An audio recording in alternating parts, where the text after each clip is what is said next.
a decision was made to work together on the creation of the BRICS Geological Platform. This is a huge step by the BRICS group and a shock for the entire market.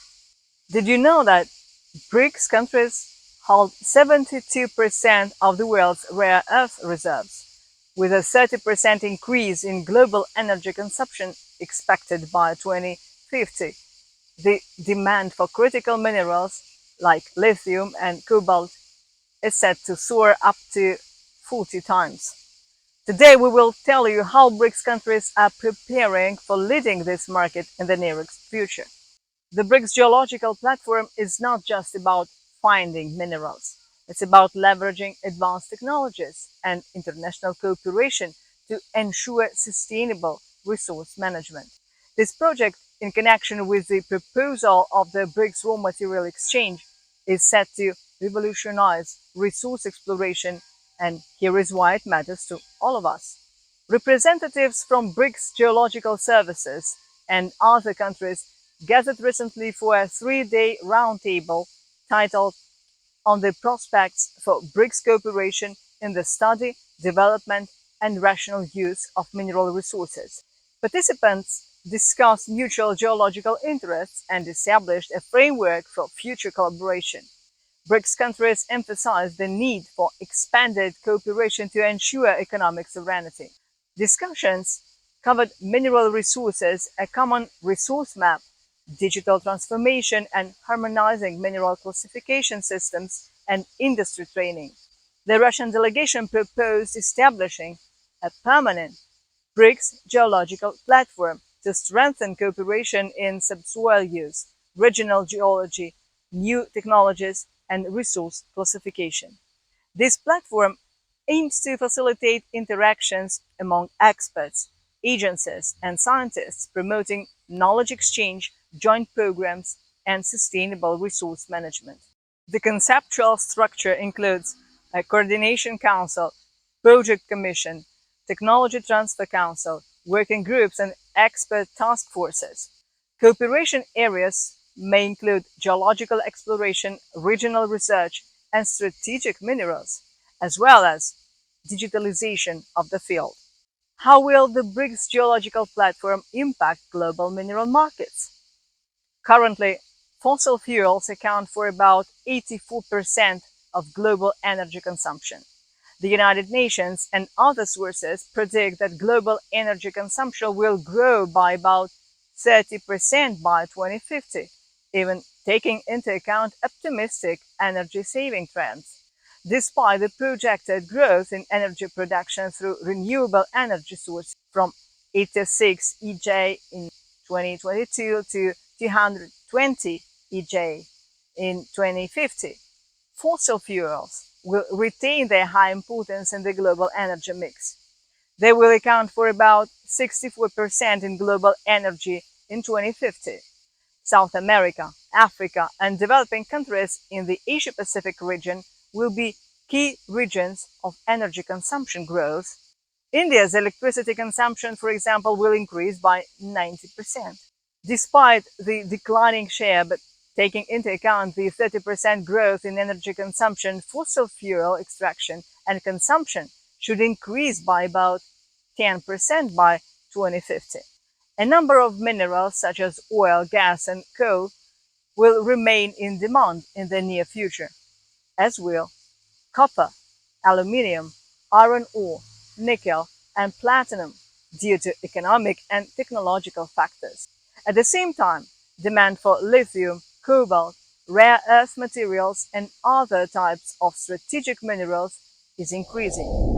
Just so you know, we are independent content creators and you are our only sponsor.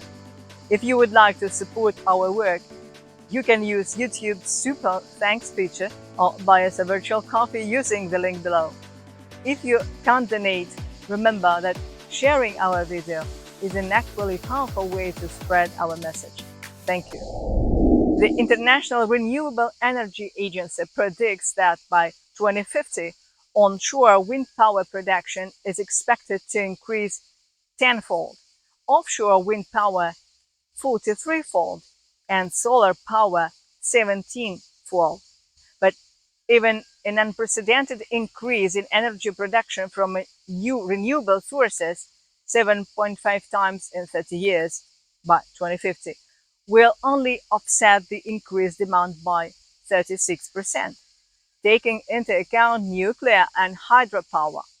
Achieving a global energy balance is impossible without hydrocarbons, which will determine energy consumption trends and thus the main trends in the development of human civilization, at least until the middle of this century.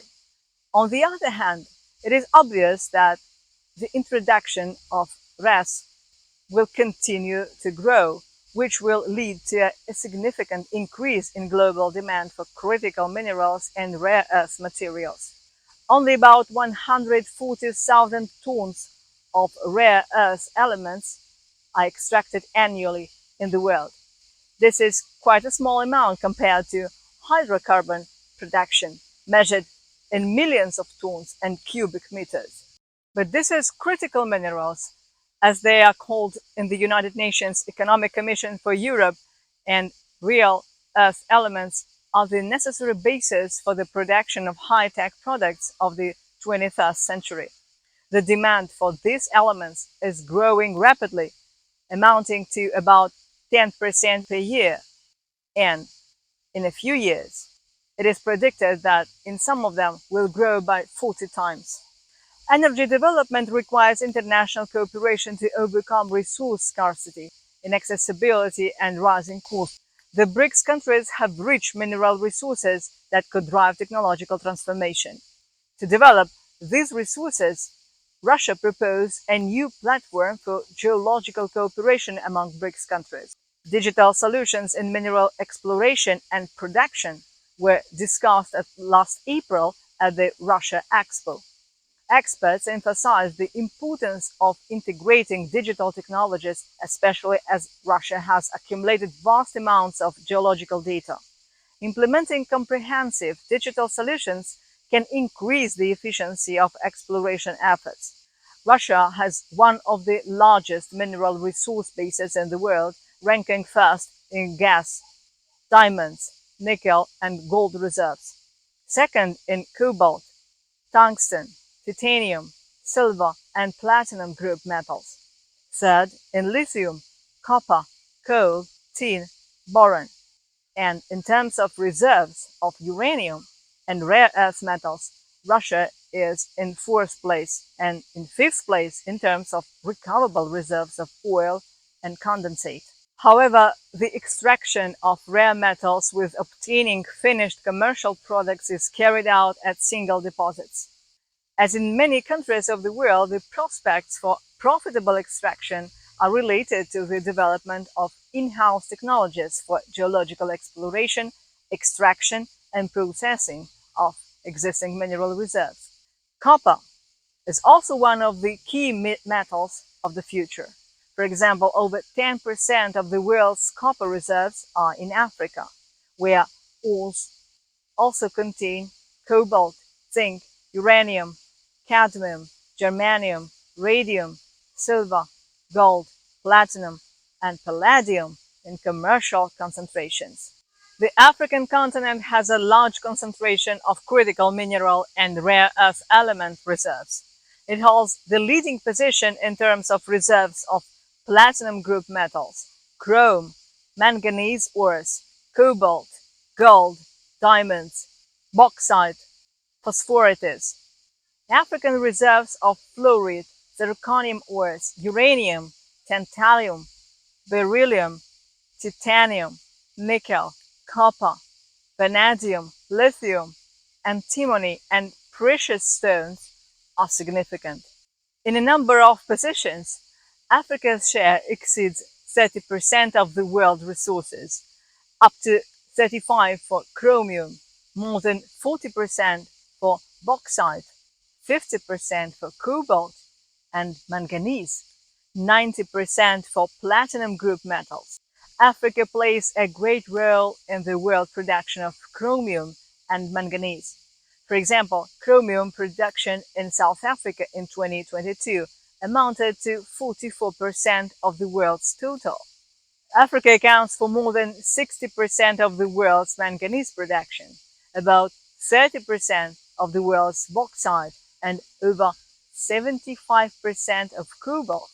68% is mined in the Democratic Republic of Congo. Russia and South Africa are the most interested in this issue, so they have already proposed the idea in March 2023. The Russian Foreign Minister Lavrov has since promoted in meetings with other African countries such as Sierra Leone, Senegal, Guinea, and Nigeria. Professor Paul Omai, rector of the Admiralty University of Nigeria, highlighted Russia's recent agreement with Nigeria and other countries to assist in mineral resource development. The professor believes the proposed BRICS Geological Platform will give African countries a collective voice to advocate for the United Nations Convention on Permanent Sovereignty over Natural Resources. He says the growing interest in BRICS membership from African nations reflects a desire to pursue options that advance national interests and sustainable development. It is worth noting that the main risks to the sustainable development of the world economy lie in the exhaustibility of fossil fuels and the imbalance of critical mineral reserves and technologies required for a successful energy transition. On the other hand, the mineral and raw material complexes of the BRICS countries complement each other both in the extraction of critical minerals and in production. And one of the possible areas of cooperation in this area is the expansion of mutual trade in mineral commodities and metals in order to ensure continuity of supply and price stability. For example, South Africa and Brazil have significantly expanded their mineral exports through intra-BRICS cooperation, while China has become the largest buyer of critical minerals and rare earth elements and has secured continuity of supply from other BRICS countries. A simple analysis shows that new member joining BRICS would provide 72% of the world's rare earth reserves. So it's clear that the BRICS Geological Platform is a bold step towards sustainable and cooperative resource management and not just a scientific endeavor. By harnessing the power of digital technologies and international collaboration, this initiative is poised to unlock vast mineral wealth while ensuring environmental stewardship and economic sovereignty. What do you think about this revolutionary approach? Let us know in the comments and don't forget to like and subscribe for more insights into the BRICS world. Thanks for watching.